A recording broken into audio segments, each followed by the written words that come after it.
Mesdames et messieurs, chers téléspectateurs, bonjour. Bienvenue dans cette session de partage, d'échange autour du 14e congrès de l'Union des architectes d'Afrique qui aura lieu du 27 au 30 août ici à Kinshasa, en République démocratique du Congo. En ce moment, nous avons avec nous Monsieur Paolo Partoulo-Touba, qui est président de la section centre de l'AUA, qui s'occupe des étudiants. Monsieur Paolo, bienvenue. Merci à toi, Madame Bérénice, de m'avoir appelé à cette interview. Alors, Monsieur Paolo, il y a un congrès qui est annoncé pour des dates proches. Pouvez nous en dire plus?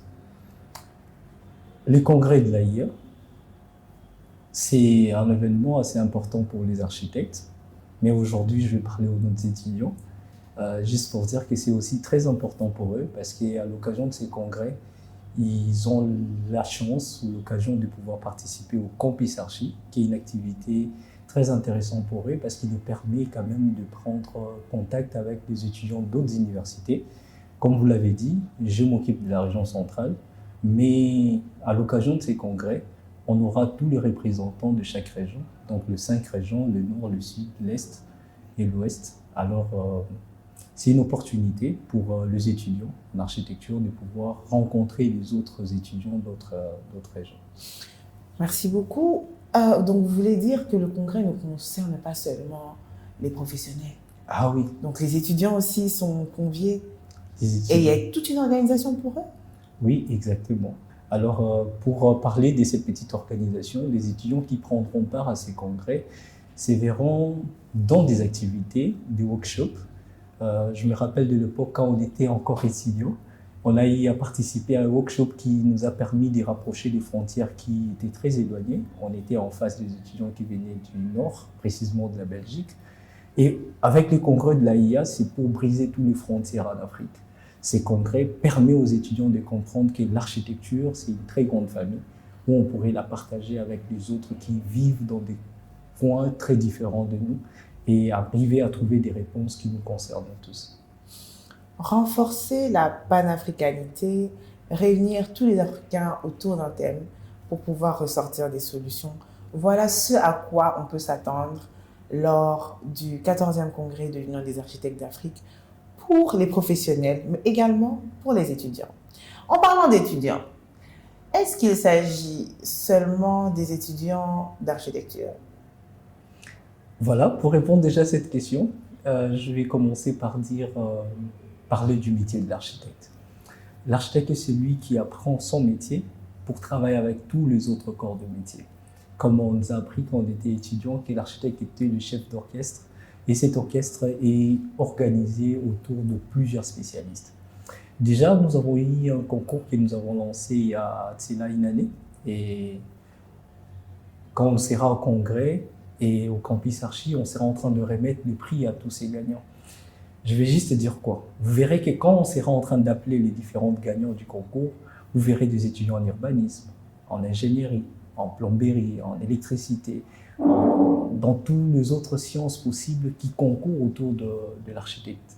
C'est pour dire que le congrès ou Campus Archi n'est pas seulement réservé aux étudiants en architecture, mais cette multidisciplinarité qui tourne autour de l'architecte est conviée à être dans cet espace pour partager avec les architectes leurs passions et leurs projets.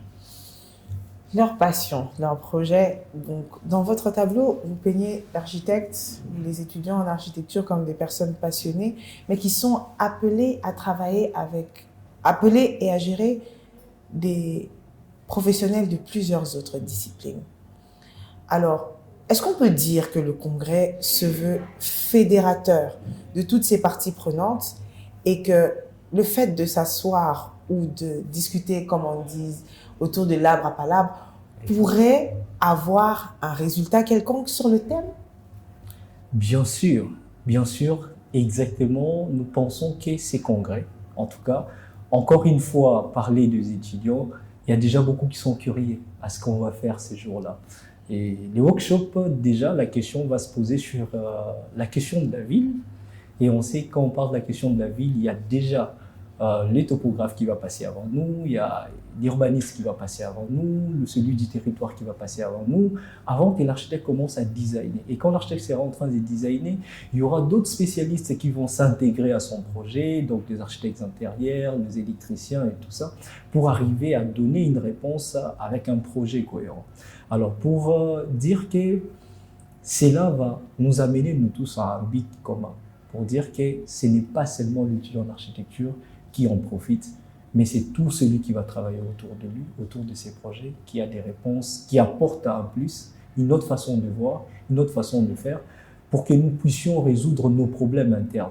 C'est vrai qu'aujourd'hui, les problèmes de résilience des villes concernent tout le coin du monde en Afrique, les problèmes de l'industrialisation qui est en train de détruire certains coins du monde. Je me rappelle encore au lancement du congrès en 2023. Je pense après ça, nous avons eu un webinaire à partager avec les étudiants d'Afrique. Alors j'ai donné un exemple. J'ai donné un exemple en disant, voilà comment l'Afrique est en train de se développer. Et si aujourd'hui, à cause de toutes ces ressources, à cause de tous ces minéraux, à cause de toutes ces capacités internes, ces ressources naturelles, s'ils n'arrivent pas, au fond, pendant qu'il est en train de l'exploiter et de construire en même temps, on sera très loin derrière. Prenons les cas de Dubaï aujourd'hui. Aujourd'hui, Dubaï a compris une chose. Il avait une ressource assez profonde en disant, voilà, le pétrole va nous permettre de construire grand, mais un jour, le pétrole va partir. Le pétrole ne sera pas là. Et aujourd'hui, on voit l'Émirat Arabes Unis, tous ces coins-là, on voit des gratte-ciel. Les gens n'y vont plus pour le pétrole. Les gens y vont maintenant pour ces gratte-ciel. Et aujourd'hui, face à nos problèmes, sachant que nous avons aussi des ressources, nous aimerions que nous arrivions à réfléchir par rapport à tous ces endroits-là où l'industrie aujourd'hui a détruit, les mines ont détruit, mais pendant ces temps, qu'est-ce que nous pourrions faire en même temps qu'on exploite, en même temps qu'on réfléchit pour construire.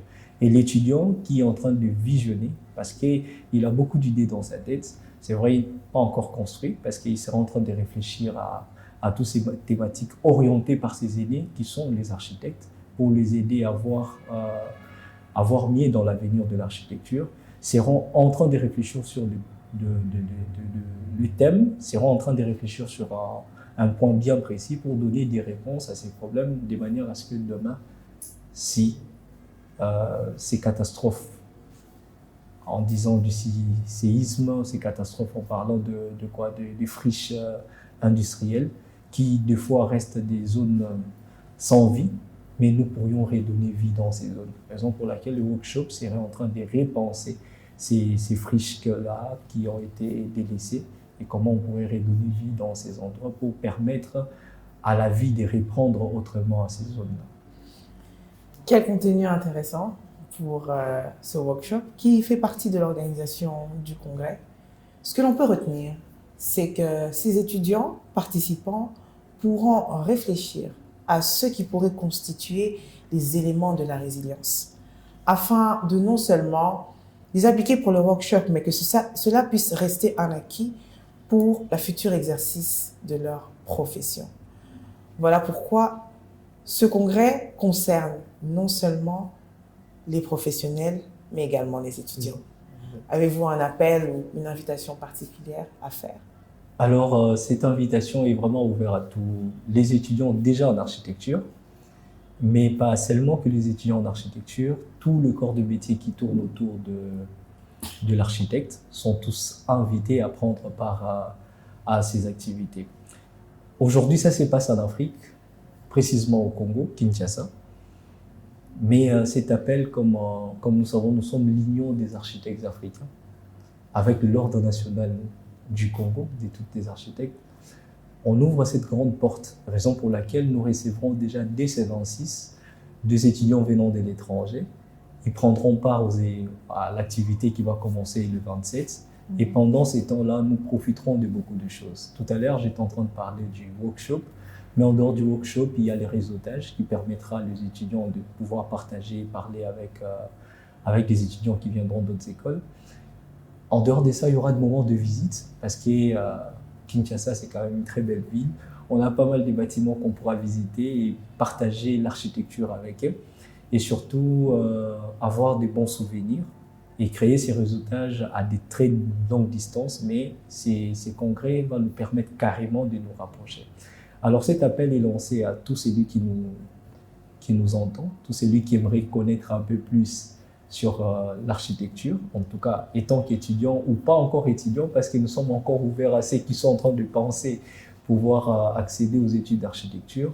Donc l'appel est lancé. Si vous êtes en dehors de Kinshasa, prenez votre vol, rejoignez Kinshasa. Si vous êtes en dehors du Congo, prenez votre vol, rejoignez la RDC. Déjà, l'inscription, vous pouvez le prendre sur nos sites.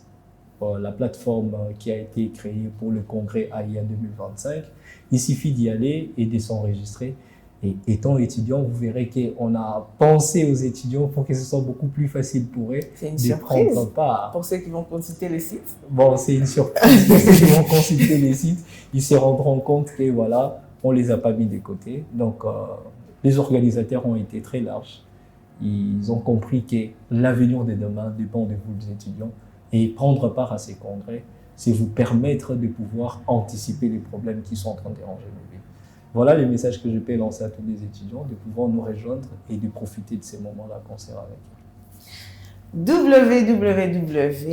www.aia2025congress.com, c'est le site au travers lequel vous pouvez vous inscrire, vous préinscrire, ainsi pouvoir accéder à ces assises du 14e congrès de l'Union des architectes d'Afrique. Nous vous attendons nombreux. La RDC vous accueille. Kinshasa vous accueille à bras ouverts. Bienvenue à tous.